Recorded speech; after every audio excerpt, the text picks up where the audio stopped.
Imagine yourself as a 12 or 13-year-old kid. What do you think your daily life looks like? You probably wake up in a comfortable bed. After you get up, you eat a bowl of cereal and watch TV before mom or dad take you to school. In school, you probably see some friends walking through the hallways, maybe see them at lunch where you eat a slice of pizza. You go home after school, you call your friends and hang out for a few hours. Maybe you go to the mall, to the park, or you go over each other's houses. After you get picked up, maybe you go home, eat a nice steak dinner. You watch TV, you go on your computer or your iPhone, maybe play some Xbox or PlayStation. After that, you do your homework before taking a shower and eventually go into bed. Then you do it all again the next day. Now imagine all of that completely taken away from you. It's gone. Now your bed is a flat rock that you share with 5 other people. For breakfast, lunch, and dinner, all you can eat is a few pieces of bread and maybe a cup of water. You have no friends, you have no family. School consists of standing motionless for hours at a time. After going to school, you do a little bit of work, or you have some heavy lifting. You do some maybe coal mining or salt mining, or other jobs that no one can imagine doing. Well, that story was actually written down in a book called Prisoner B-3087. It's written by Alan Gratz and published in 2013, and is based on a true story. It tells the story of Yannick, a Jewish boy living in Poland during the 1930s. The story starts off where he lives a normal life until Germany invades his hometown. After Germany takes over, his life grows progressively worse. At first, he's only banned from school.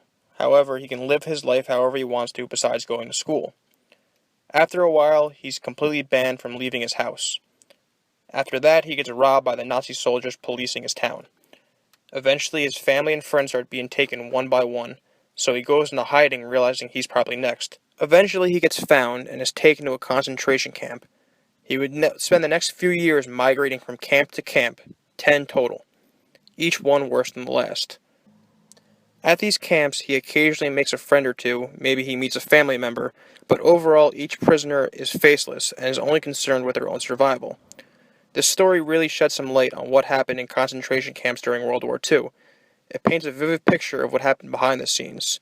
His normal life completely taken away, then going into hiding, how he's transported from camp to camp, the work he does in the camps, and then ultimately his survival. This story is intended for 7th or 8th graders, and I give it a 5 out of 5. I'm not someone who usually enjoys reading, but I could not put this book down. I'd recommend it for anyone who likes history, specifically World War II or the Holocaust, anyone who liked the Diary of Anne Frank. This book almost reads kind of like a sequel to the Diary of Anne Frank in that you find out what happens to a young kid after being captured by the Nazis.